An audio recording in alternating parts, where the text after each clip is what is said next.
So I've been practicing the bass for Slave and Lover for a few weeks now because, like I said, I have to. I had to reteach my fingers how to play the bass because I haven't played it in so long. I got my trusty old 1980 Fender Japanese bass here that I got from back in Toronto years ago. Anyway, in case you're wondering, I play, as you can see, I play left-handed upside down. I don't switch to strings. That's just the way I learned. So I haven't disconnected this yet, but I think I'm going to, and I'm actually going to put it on a desktop. But the tone control is taped down because I kind of keep hitting it. The volume seems to be okay, and the other thing too is the horn. I had to cut the horn because some of the stuff I'm playing.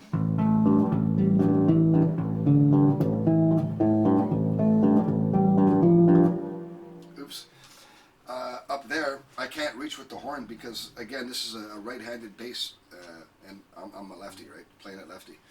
So, but anyway, these are the parts for Slave and Lover that I was working on, and I come up with a new piece, that higher part, which I incorporated to be a little drum, kind of a section where there was a drum break between the verses and the chorus. So anyway, so the bass is just kind of goes.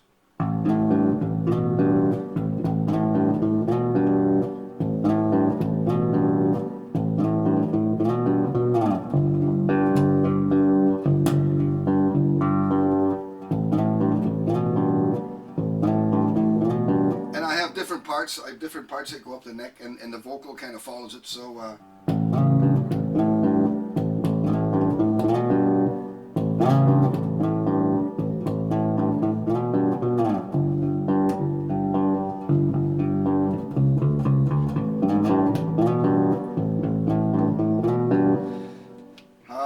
I've got that, and then yet another part is a.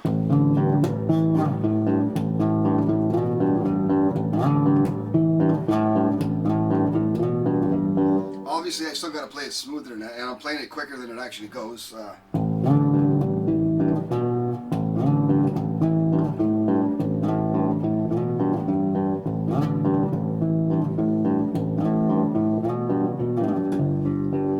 So that was the most difficult part of the song to try to relearn. The rest of the stuff is pretty stock, like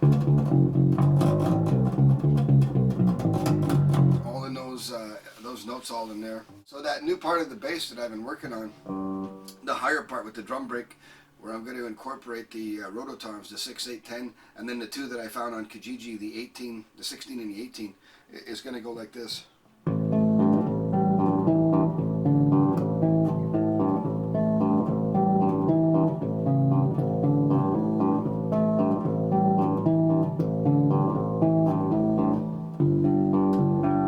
Etc., etc.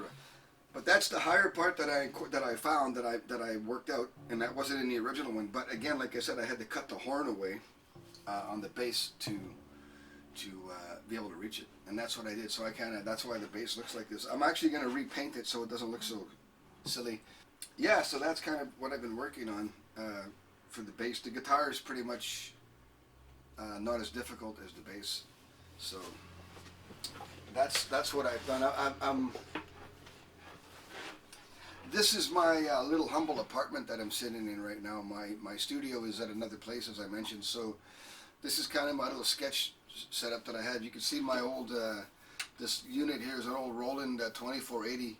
You can tell. I don't know if you can see in the where it's kind of worn out here, but it's been pretty well used. And it kind of, what I did was I put in an SSD disk drive instead of the IDE. And I found a little part on over at the VS Planet that they were recommending, and I got it on Kijiji, and it works like a charm. So I just dropped it, and it's only for sketches, so I don't care if it, I don't need to back it up. It's just for the basic idea stuff. So, and if I need anything, I just transfer it out onto the laptop, just analog. I don't even care if it's digital because again, it's only for sketches. I guess if anything, if it does.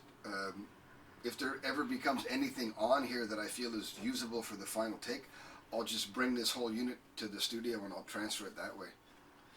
Anyway, that's it. And also too, you heard me playing some other chords there. That's another song that I'm working on. It just came to me here. It's pretty much complete now. It's much more of a very simple pop song, and I just find for me that working on multiple things is what I'm best at doing. Um, because sometimes when you get stuck working on something, I find just to walk away and leave it alone and work on something else can be a really great thing. And in this case, that's what I did. I kind of, in between practicing that and the guitar at home here for the Slave and Lover song, I kind of got a little bit bored and frustrated because waiting for my fingers to catch up, which, by the way, took about 2 weeks, an hour a day, 2 weeks. It didn't take that long. They're still got a ways to go. Once you turn about 50, it becomes very difficult to get back into things. It becomes more difficult once you walk away. So it takes longer for the rust to come off, if you will. So anyway, yeah. So that's kind of what I did. I walked away and I picked up this, and another song just came to me. So the lyrics came to me, and I wrote it down, and I'll probably share that one with you once we're done this one here. So anyway, that's kind of my update for Slave and Lover on where I am right now.